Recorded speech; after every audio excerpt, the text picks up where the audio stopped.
How y'all are? I'm glad for you to see me, I guarantee. Now, you know, us Cajuns in South Louisiana, we cook all kinds of things. There ain't no question about that. Nutria and everything like that. Mushrat, alligator tail, anything in the world we cook. A lot of main dishes. But whenever we cook that, we got to also, too, have something to go with that, like bread, garlic bread, hush puppy, cornbread, rolls, things like that. We always like to cook something good.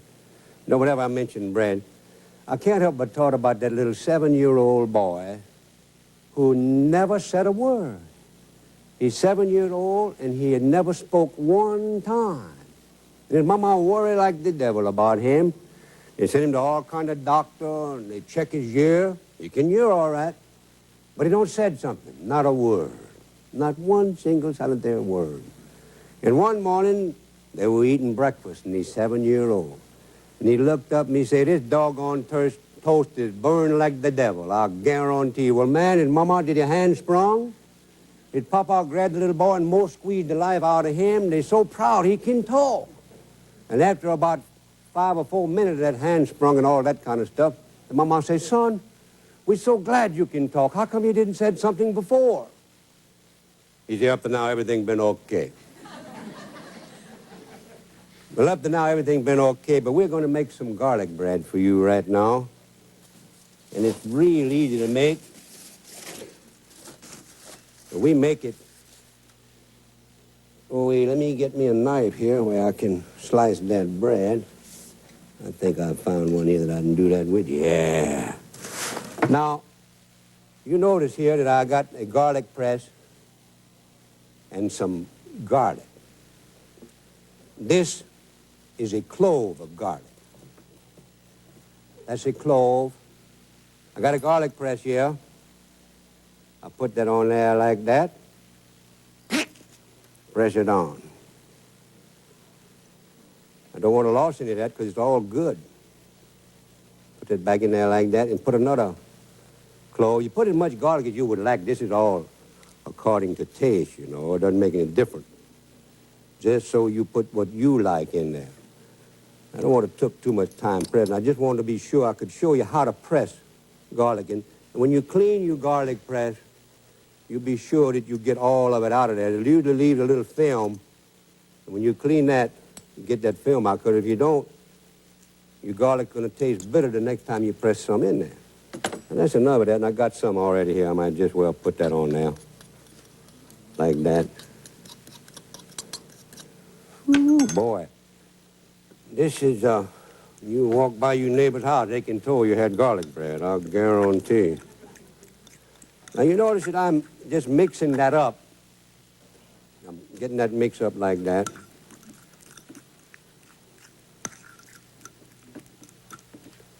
In here, I've got about a cup of Romano cheese, grated Romano cheese. I want to get that garlic over there because that's too good to chunk away. I'm going to put some of this Romano cheese. You put as much as you like. Now, I like cheese. I'm not going to put this full cup in there, but I'm going to put most of it in there and mix it up real carefully with my butter and garlic that I already have in here. You want to keep it spreadable. That's the main thing. And you notice, too, that I had my garlic, my butter, that is, out here. I didn't melt it. I don't like to melt my butter because I like to spread it on my bread. So I don't know how much I'm putting, and I think it tastes better when it melts on the bread in the oven. I guarantee I do. Now, black pepper. Now, I don't use a great deal of black pepper in my cooking, but I always put black pepper in my garlic bread. Now, I use peppercorns because I think that the pepper's a little fresher, and you get bigger chunks of it than you do ground red pepper, and it gives it a good flavor. Now, you put this according to taste, too. Some people like a lot of black pepper. Some people don't like much. I just like enough to flavor. And that's what I'm putting in there right now, enough to flavor that.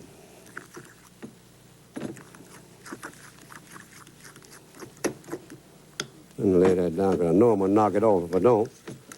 You can see the black pepper in there a little bit. Now I got to haul off there and slice this bread lengthwise. Now, I slice it lengthwise because I'm going to spread it on that, and then we break bread. We like to break bread down in our country. It's a sign of friendship. Ooh, boy, that went easy. Now I'm going to spread that on the bread.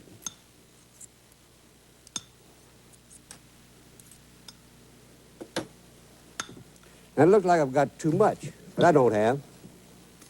It'll come out about even. A little bit left over, just spread it.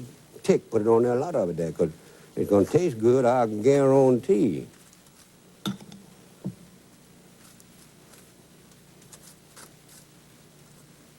Ooh-wee, that opened your sciences up real good, you know that? That's for sure. Oh, boy. I think I'll take a bite of that now. I would, but I better not did it right this second.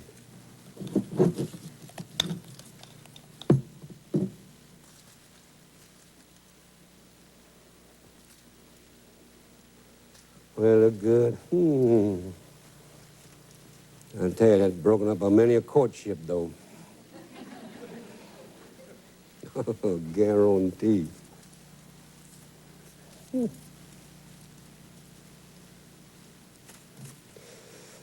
Well, I'll be glad when I get this did, because I'm going to eat some of that, I'll tell you for sure.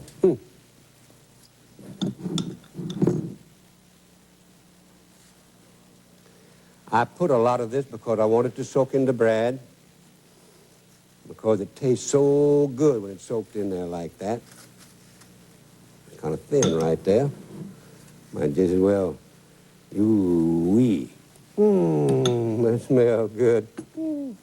Now I put this back on here like this. You notice I didn't cut this bread. Some people cut it that way so it'll broke easy. But I don't. I don't want it to broke easy. I want to have conversation with them people that have broken that bread with me.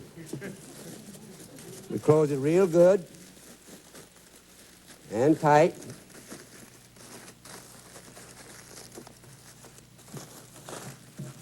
And we're going to put it on the oven. Now, that oven, about 350, I think I got that on there. Yeah, 350.